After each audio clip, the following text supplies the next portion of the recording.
Hey everybody, it is time for another 2021-2022 season preview, and today we're going to be looking at a team that I have talked about a lot already this offseason, a team that's had a very active offseason, and that is the Carolina Hurricanes, who are one of the best teams in the league last year, but have had a ton of roster turnover and have made a lot of changes this offseason. They're definitely going to be an interesting team this coming year.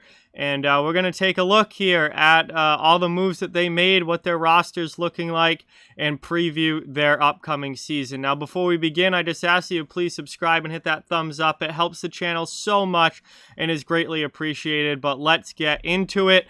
Before we look ahead, we're going to look back on last season here and take a look back on the 2021 Carolina Hurricanes, who were really good. They were one of the best teams in the league in the regular season last year. They went 36, 12, and 8. 80 points on the year, which was good enough to finish first in the Central Division and win that division. They were 2 points away from the President's Trophy winning Colorado Avalanche, and their 12 regulation losses were the fewest in the NHL out of any team last year. They lost fewer games in regulation than anyone else in the league. This was an elite team, one of the best teams in the entire league last season. They just happened to run into the eventual Cup champs in the playoffs and lost to Tampa Bay in round number 2. They scored 3.13 goals for per game last year, which is pretty solid. It's definitely not top of the league offense or anything like that, but over 3 goals per game scored is very solid. And where they really shined, where they were elite, was defensively, giving up just 2.39 goals against per game. That's an incredible number, obviously.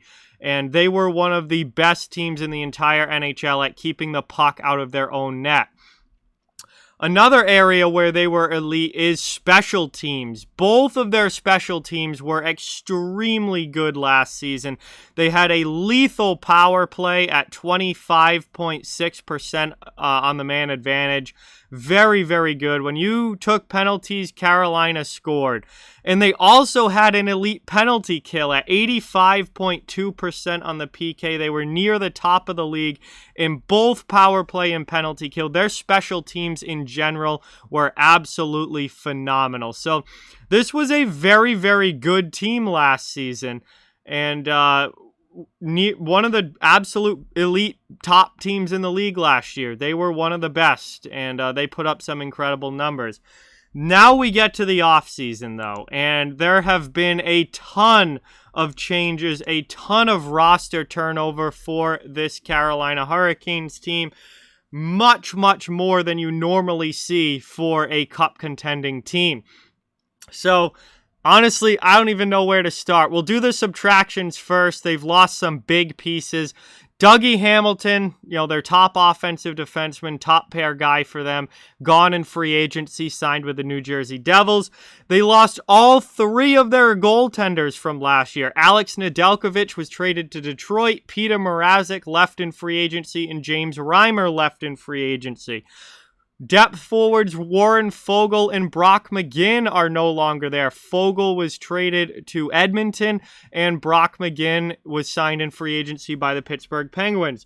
Defenseman Yanni Hakanpää is gone. He's gone to Dallas as a free agent. Forward Cedric Paquette has signed in Montreal, and defenseman Jake Bean was traded to the Columbus Blue Jackets. So there's a lot of pieces from last year's team that are gone.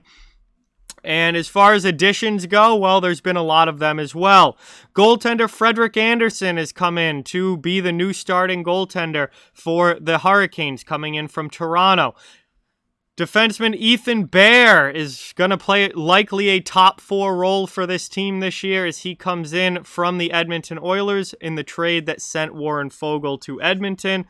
Forward Jesperi Kotkaniemi has been the talk of the league for the last week or so as Carolina signed him to an offer sheet and he accepted that. Montreal did not match, and Kotkaniemi is now officially a member of the Hurricanes. Defenseman Ian Cole was brought in free agency. Tony DeAngelo, the very controversial figure who did not play most of last season after having off-ice locker room issues with the New York Rangers. He's been brought in on a one-year deal to see if they can get some production out of him. Goaltender Antti Raanta has been brought in to be Frederik Andersen's backup. Depth forward Josh Leivo comes in to play likely on the fourth line.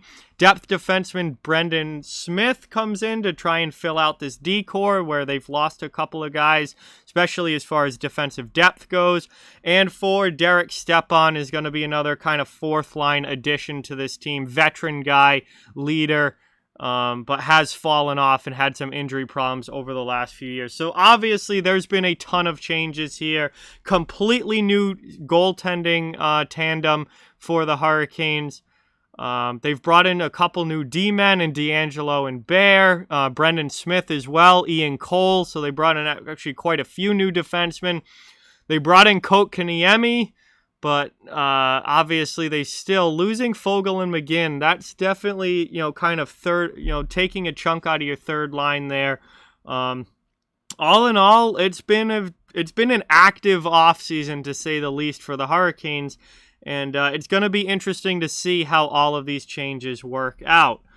So now it's time to take a look at my projected roster for Carolina this coming year. I think they're very likely going to go 13 forwards, 8 D-men, and 2 goaltenders. And then obviously they have some depth guys as well that can be called up if need be. Let's start with the forward group. Obviously, Sebastian Aho, Andrei Svechnikov, Teuvo Teravainen, probably, your top guys. Kotkaniemi coming in, Trocheck, Stahl, Niederreiter, Marty Necas. Look for him to continue to improve and build off a breakout season last year and get even better this year. Then as far as, your kind of fourth line, fourth line depth guys, you've got Jesper Foss, Jordan Martinook, Derek Stepan, Josh Leivo, and I think Steven Lorentz, based on what we saw last year, is likely going to be the 13th extra forward. As far as defense goes, obviously, you've got Jacob Slavin, Brady Shea, Ethan Bear, Brett Pesce. Jake Gardner's still there. He's certainly overpaid, but he is still there. Ian Cole's been brought in. Tony DeAngelo. We'll see how that experiment goes. And Brendan Smith. I think they're going to carry 8 defensemen. I think Brendan Smith is likely going to be a extra guy, kind of a number 7, number 8 guy. Depending on how DeAngelo goes, he could work into your top 4. I think, Ian Cole and Jake Gardner will probably be, one of them will be the 6, one of them will be the 7. We'll see who gets into the lineup and who doesn't. That remains to be seen. But they've definitely got some depth still on the back end. I know they've lost, Hakanpää, they've lost Jake Bean. But they've filled those roster spots at least. Are they going to be as good as those players? That remains to be seen. But they've filled those roster spots. They do have 8 NHL-level defensemen, and they are still pretty deep on the back end, which continues to be one of the biggest strengths of this team is their overall defensive play and their defense in general. Goaltenders, obviously it's going to be a tandem of Frederik Andersen and Antti Raanta this year. And Andersen's going to have a lot of pressure on him to be, a full-on top guy, a full-time starter, and a top 10 goaltender that can lead a franchise through the regular season and deep into the playoffs. As far as depth guys go, these are guys that, if there are injuries or are definitely looking at possibly getting call-ups and could potentially, some of them, steal a spot out of training camp. They've got some young guys like Jack Drury, Dominic Bach, and Ryan Suzuki, who definitely will be competing for spots in training camp, and certainly if you have a forward go down, will likely be guys that will be getting call-ups in that situation. If they're looking for more of a veteran forward call-up or maybe just a fourth line guy, Stefan Nason, definitely a possibility there. He's played some NHL games. But there are others as well. I couldn't list them all, but it's going to be interesting. Training camp is definitely going to be interesting for this team to see if any of these young guys are able to steal a roster spot, or if they start the year down in the AHL and then just get called up, when it's needed because of injuries or what have you happening throughout the year. Defensively, obviously, I already have them having 8 defensemen up at the NHL level, so you're really going to have some injury problems to dip into their minor league D. But, looking at D-men like 9, 10, 11, Joey Keane, I think, would probably be the first one to get a call up. Max Lajoie is another guy with a little NHL games under his belt. And Jalen Chatfield, you could possibly see him as well if they're missing like 3 or 4 guys off of their defense, then you'd get into having to play guys like that. But they're pretty deep on the back end at the NHL level already, so you're going to have multiple injuries for them to be dipping into their defense depth. And Alex Lyon they're looking like their third goaltender.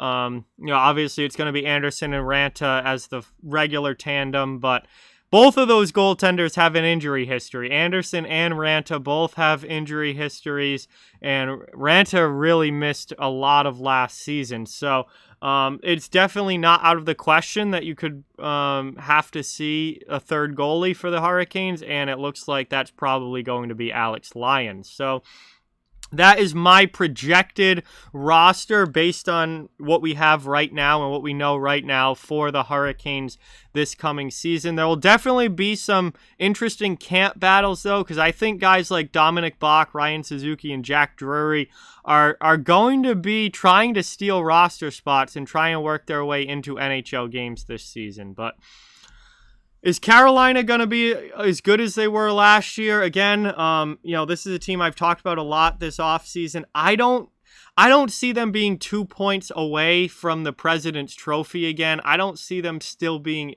maybe at, best in the league elite level, but I do think they're still a very, very good hockey team. This is without a doubt a team that should easily be making the playoffs. I think they could win the Metro Division. There's no reason to think that that's out of the question, especially if they get really good goaltending. They could absolutely win the Metro Division.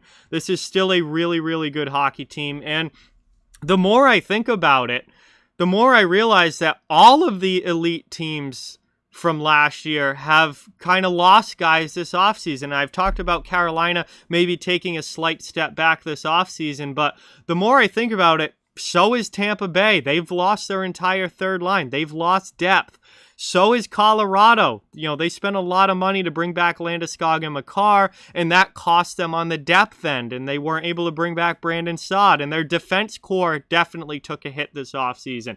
Vegas lost Marc-Andre Fleury, and they've kind of taken a little bit of a step back. So, it's not just Carolina that's taken a hit this offseason. It's all of those elite top teams from last season have all kind of lost pieces a little bit this offseason, weren't really able to add to their teams because of the salary cap, because they're all spending right to the cap. So Carolina is really not in that different of a situation than a lot of the other top teams from last year. I think the thing about Carolina is the overall amount of roster turnover, though. They've had a lot of changes in Carolina. Those additions and subtractions lists were both very, very long, longer than you normally see for a contending team who generally try to, keep the gang together. Get the band's all here, the gang's all here. That's generally the way that it goes with contenders, but Carolina has made a ton of changes, and that's kind of the one thing that I think is different about the Hurricanes. And it's going to be really interesting to see how it goes this season. But like I said, I still think they're a very, very good hockey team. They should contend for the division, and they should absolutely, no questions asked, be making the playoffs this year. If they don't, something went really, really wrong. So that is my season preview for the Carolina Hurricanes. Hope you guys enjoyed it. If you like this content, please hit that thumbs up and subscribe. Helps out so much, like I said earlier. And please follow on social media as well. Links are all in the description of the video if you'd like to further support the channel. Our merch store, membership link, and donation link are all in the description as well. Keep spreading the word about this channel. It really helps out and is greatly appreciated to keep this thing growing. And hope you guys enjoyed the video. I'll talk to you all soon.